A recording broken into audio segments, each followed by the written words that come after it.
Hey Grownups, do you want to set your Taleblazer up for success? IXL Learning is the perfect companion to your homeschool curriculum. It provides practice in math, English language arts, science, and social studies, meeting your child exactly where they are and empowering them to take charge of their own learning. One of my favorite things about IXL is how flexible and personalized it is. I love how organized and easy to use it is. Plus, the instant feedback and progress reports make it easy to see how much your child is learning and where they might need more help. Make an impact on your child's learning today with IXL. Girl Tales listeners can get an exclusive 20% off an IXL membership when you sign up at IXL.com/girltales. Visit IXL.com/girltales now to give your child the most effective learning program at the best price. That's IXL.com/girltales for 20% off. Happy learning! Hey Talblazers, I'm Rebecca Cunningham, and this is Girl Tales, a kids podcast packed with girl power and stories where every child's voice matters. Grownups, Girl Tales is brought to you by families like yours. If you would like to hear your child's name at the top of our next episode, or if you would like me to wish them a happy birthday, head to patreon.com/girltales and join a team today. As a lot of you know, Harry, who wrote this upcoming story, needed some help getting over writer's block. He needed some fresh ideas for freshwater stories. And so, a special Taleblazer named Empress from the Philippines decided to help us out, and she sent us this recording. Hello, I'm Empress, and I'd like to hear from Sasquatch again. Also, I'd like to see Freshwater Lake again. I hope you have more new stories that I can listen to every night. Bye! Empress, I think that's a fantastic idea. Here is Harry's interpretation of your fresh ideas. Grown-ups, if your Taleblazer has any ideas about some upcoming freshwater stories, head to speakpipe.com/girltales and record their fresh ideas today. Now, here is Empress's fresh idea. This is Skating into the New Year. Enjoy! I'd like to tell you about a friend of mine. You know her, and you'll know who she is pretty quickly. But I actually want to back up and start this story with me. It's the very end of another year, and I have been reflecting on a few times in the past year when I have felt overwhelmed. There have been a couple of times when I have focused on problems and challenges that are much bigger than I can solve alone. And that made me want to just yell or scream or tell everyone else to take a hike. Well, one of those nights actually happened last year around this time, and I was feeling very alone. I couldn't sleep or gather my thoughts, and so I stepped toward the window of the treehouse to look out. But of course there wasn't a moon and it was too dark. Just my luck.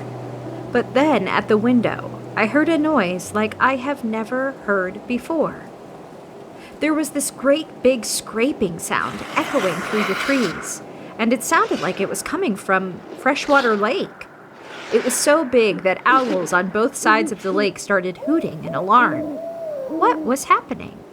And it wasn't just one big scrape. There was a rhythm of scrapes. It was almost like the sound of a giant writing on a chalkboard and taking pauses between letters.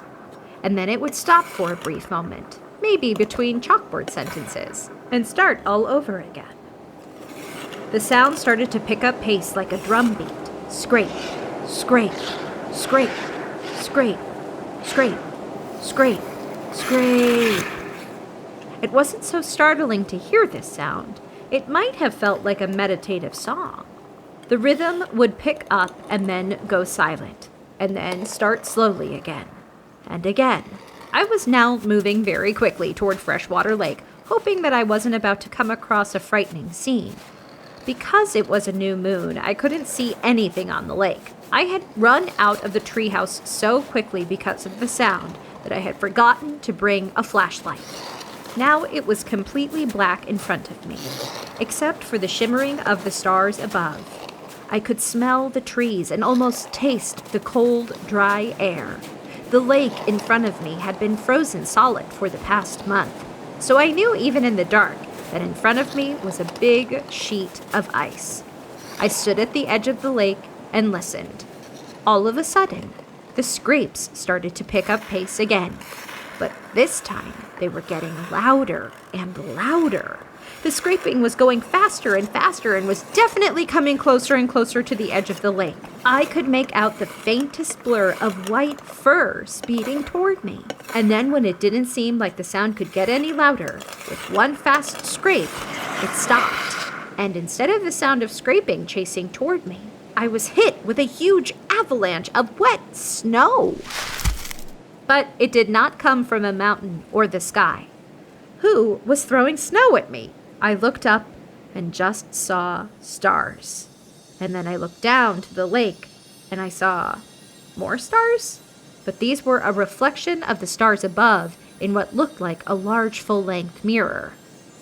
The mirror was sitting on its side, on the ice, and now that my vision was getting more and more used to the night, I could make out a giant shoe, a hairy leg, and the rest of my good friend Sasquatch. It was Sasquatch on ice skates, and she must have been skating around the lake this whole time. Oh, hi, Rebecca. I am so sorry. Did I hit you with the spray from my skates?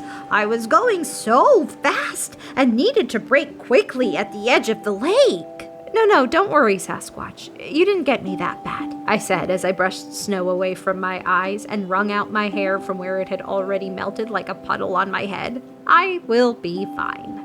She rushed over to me and took off one big mitten from her hand. Oh no, even in the darkness I can see that you got a big pile of snow right in the face. Oh, here, use this. Her mitten was so big that I was able to wrap it around my head like a towel. What are you doing here, Sasquatch?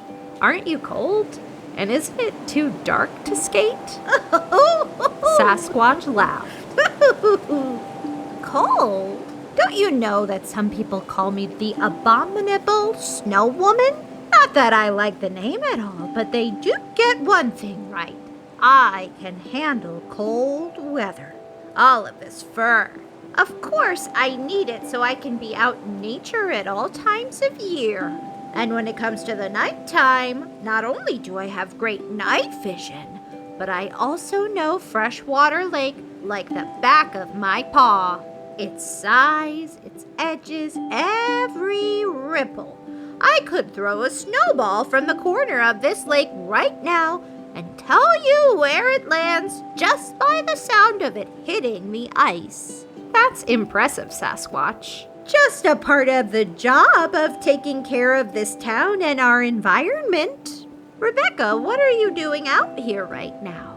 Well, I got scared when I heard so much noise echoing through the woods. I don't actually know what I thought, but if anything, I have been so worried about our town and my family, and caught up in overwhelming thoughts that even the mystery of a loud sound in the woods felt like an important task to solve before it too became impossible. Sasquatch was squatting down now to be at eye height with me, and even in the dark, I could see how caring her expression was. Impossible? Rebecca, what feels impossible? I tried to reply, but almost stuttered. Well, Sasquatch, nothing is truly impossible, but lately everything feels impossible. I want to stand up for my neighbors and my community, and I want to protect their homes and their health, but so many walls seem to be in the way of that, and I don't know how to sit with it without wanting to scream. I yelled that last bit, and it echoed across the frozen lake. A few owls hooted back, almost like they were saying, "Me too, too, me too, too, too." Then Sasquatch and I both sat in silence for a moment. Some of the owls that were hooting earlier made a couple of quiet calls, like saying goodnight to each other now that the skating sounds had died down and I was done yelling. Sasquatch stood up, and I could feel her running away from me. Oh no, I had even upset Sasquatch too much now with my big feelings. But luckily I could hear that she hadn't run away very far. There was a big rustling of sounds from what must have been Morgiana's boathouse, and then as I heard the door of the boathouse shut, a light came on from the edge of the lake, and Sasquatch skating back over to me with a headlamp, a towel, and a pair of skates. She made sure to stop her skates much slower this time, in order to not spray more ice on me, and she spoke up. Here, use this towel. I'm going to need my mitten back. And put these on. She gestured with the skates. You are coming with me. And wear this. I know I can see in the dark, but I don't want you hitting a tree when we get to the other side. As she handed me the headlamp. Okay, last one to the other side has to skate a lap around the lake backwards. And she darted off into the dark of the lake. There was no way I could catch her with her legs being much bigger than mine. But I sped off into the night on the ice. She had already made it to the edge of the lake. I could tell from the sounds of her skates stopping, but I was still only halfway. She helped me keep going, though, by reciting a new poem of hers. When the world gets too big and you can't see clear, time to let go of the wheel. Let a friend steer. The ice is nice and the night is all right. Skating's the thing. It's out of sight. By the time I got to the edge of the lake, she was sitting on the shore, laughing at herself for making up such a silly poem. Well, looks like you lost. Time to take a lap around the lake. Backwards. Of course, she didn't make me go alone. Sasquatch, to my surprise, is the best skater I have ever seen. Next winter, I am definitely getting her to enter into the Olympics for speed skating, or at least getting her to join a hockey team. And so, she was also a great teacher, and helped me learn how to glide backward across the lake. I was spending so much time focusing on where I was going and how to keep momentum while facing the wrong way, that by the time we had gotten back to Morgiana's boathouse, I had totally forgotten what I had been overwhelmed about.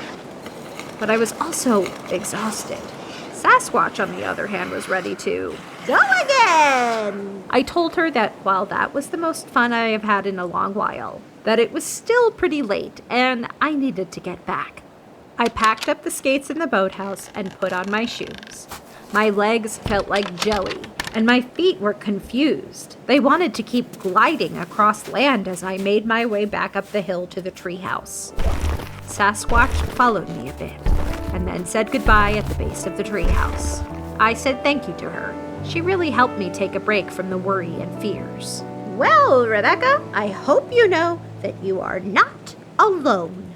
Nothing that you are feeling scared of is anything you have to do without your friends and community. If you ever need me, you know where to find me, and I will happily keep beating you at skating races across the lake. You know, to give you a break from worry, of course. I laughed.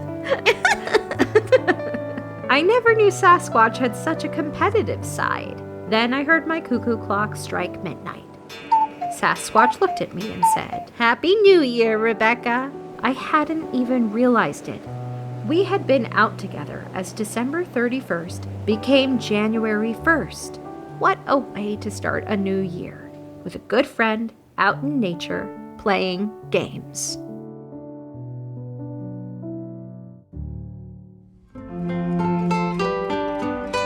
That was Skating into the New Year, a fresh idea from Empress.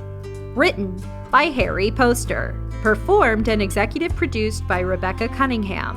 Produced by Tessa Flannery. Grownups, thanks for listening to Girl Tales with your Tailblazers. Before you go, here are some questions to help keep the conversation going with your child. What part of today's story did you enjoy the most, and why? Did you connect with a character in this story? Did you learn something new?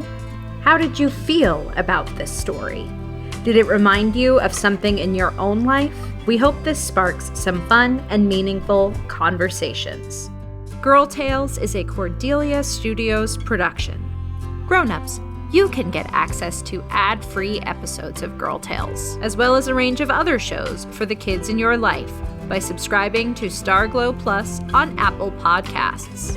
If you'd like to hear me narrate the original stories of Alice's Adventures in Wonderland, The Wonderful Wizard of Oz, or Rebecca of Sunnybrook Farm, head to patreon.com/girltales and join Team Sunnybrook or above. Don't forget to subscribe, rate, and review wherever you get your podcasts. And hey, if you loved this story, share it with a friend. Oh, and remember, I believe in you.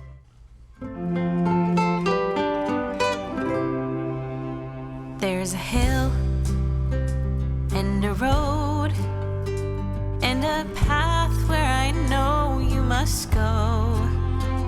Through the sun, wind, rain, or snow.